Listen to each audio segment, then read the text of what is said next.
Salut, aujourd'hui on se retrouve pour dessiner des animaux et on va utiliser un outil que tout le monde possède, un simple stylo bille. Voilà, on y va, c'est parti.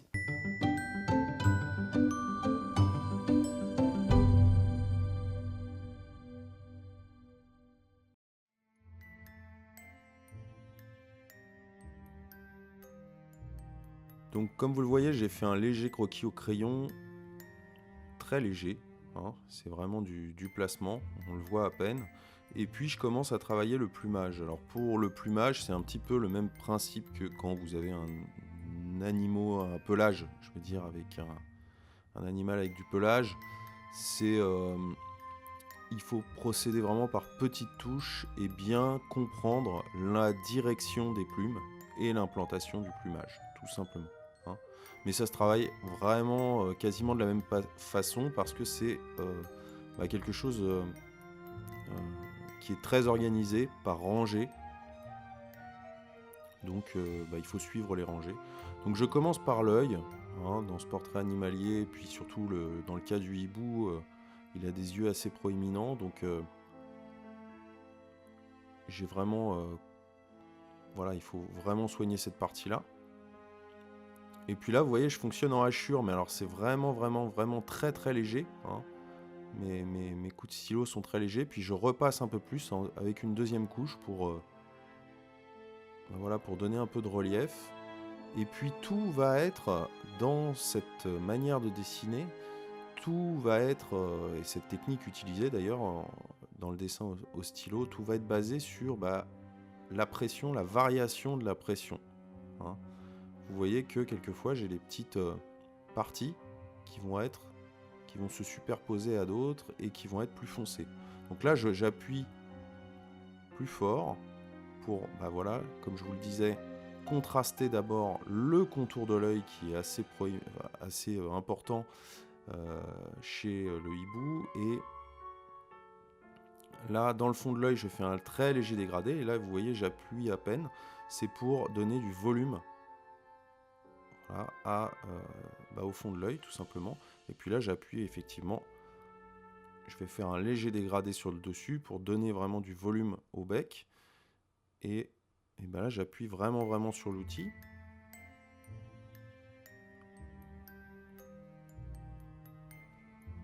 Et puis là, vous voyez, c'est assez désorganisé. En dessous, là, les séries de poils. Enfin, de plumes, excusez-moi, mais c'est... Et puis là, vous voyez, j'augmente un peu la pression, ce qui va me permettre d'avoir du volume et de la superposition. Et après, il faut suivre effectivement les implantations des séries de plumes.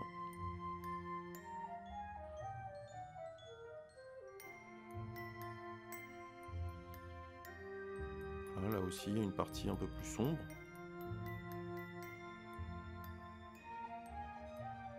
Donc j'ai pris un modèle photo pour ce portrait animalier.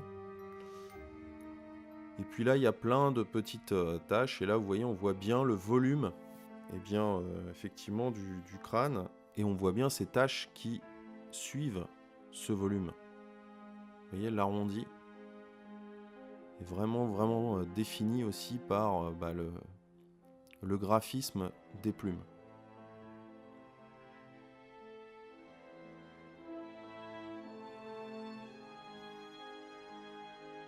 Donc vous voyez que c'est très impressionniste comme façon de travailler, c'est-à-dire que c'est pas toujours très propre.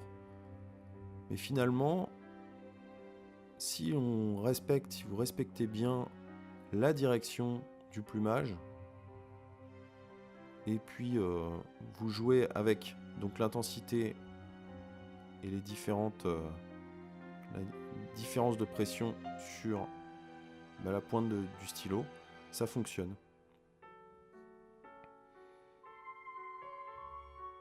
Donc vous commencez légèrement et puis après, voilà, vous ajoutez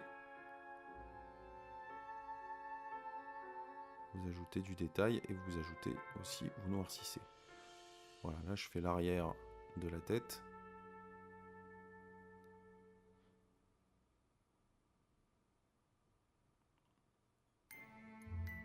Donc vous voyez que c'est assez simple, hein, c'est assez centré sur l'œil. Je suis vraiment parti de l'œil pour élaborer un dessin et un graphisme.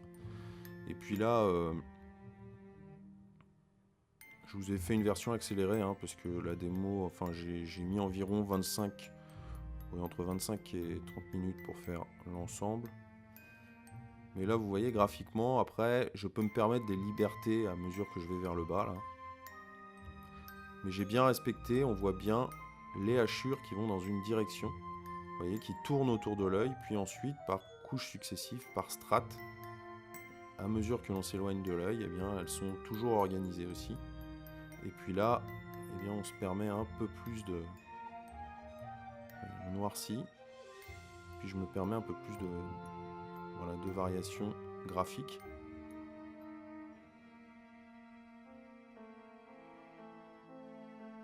Voilà, et ça commence, vous voyez, ça prend forme. Donc après, effectivement, c'est vous aurez un niveau de détail qui correspond au temps que vous y avez mis, hein.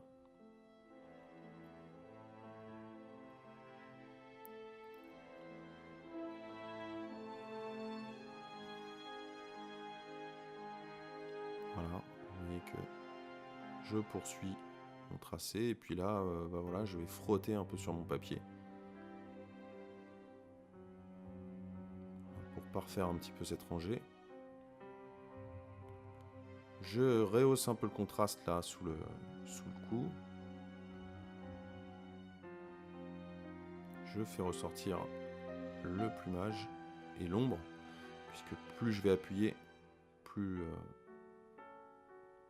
bah, l'ombre ressort, forcément le contraste ressort. Voilà donc pour ce hibou. Fait assez rapidement et surtout bah, qui peut donner, le stylo peut donner des effets graphiques, comme vous le voyez, assez sympa.